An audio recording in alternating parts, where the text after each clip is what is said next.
So if you're in a doctoral program and you're just getting started, or you're on the end of it, or you're right in the middle of coursework and things like that, you are what we would call an academic professional. Now, in research, what they call doctoral or graduate students is an invisible student. They call you invisible because generally you go to school when the lights are cut off. You go to school when the day is over. You go to school in the evenings or the weekends. So campus is pretty much emptied. You don't go to homecoming. You don't go to other events on campus. You primarily just go to class and go home. So no one else sees you, right? So that makes you, in research, what they call an invisible student. I prefer to call it an academic professional. And in my research, that's what I call it, because you're balancing the academic life along with balancing your professional life.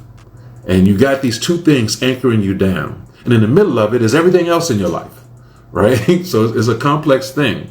But in understanding today's graduate or doctoral student, you have to understand who they are, because the face of the doctoral student has changed. So today, the doctoral student or the graduate student is generally 30 plus years old. They are mostly women. They are mostly historically marginalized minority students. Most of them have children and spouse. And most of them are working full time. So this is not something they're playing with. They're working full time and then coming to class. And they're mostly self-funded, which means they are paying out of pocket or through somebody's loan, but they are self-funding, and getting a loan is self-funding because you're going to have to pay that money back soon. So that is your academic professional. That is the typical doc student nowadays.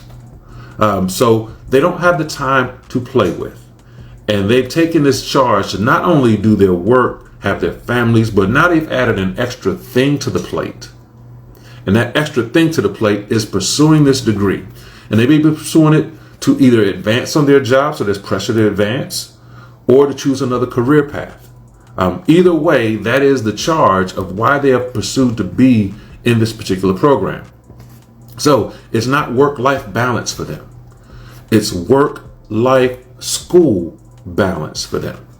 Now, the questions you have to then ask is, how do you balance all of this? As an academic professional, how do you balance all of this? How do you deal with the question that comes from friends and family when they start asking you things like, so when are you going to finish? Particularly if you've been in this program for 2 or 3 years, and they know you're not doing coursework, you're working on this dissertation, you start getting the question, so when are you going to finish? And you have to explain to them what a dissertation is and all of that kind of stuff and everything that goes into it.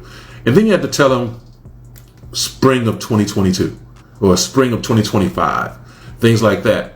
And how do you feel having to do that? You know, what are the pressures?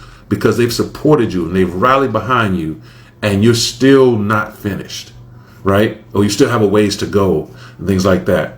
Or they think it's going to take 2 years and really in reality it may take 4 to 5.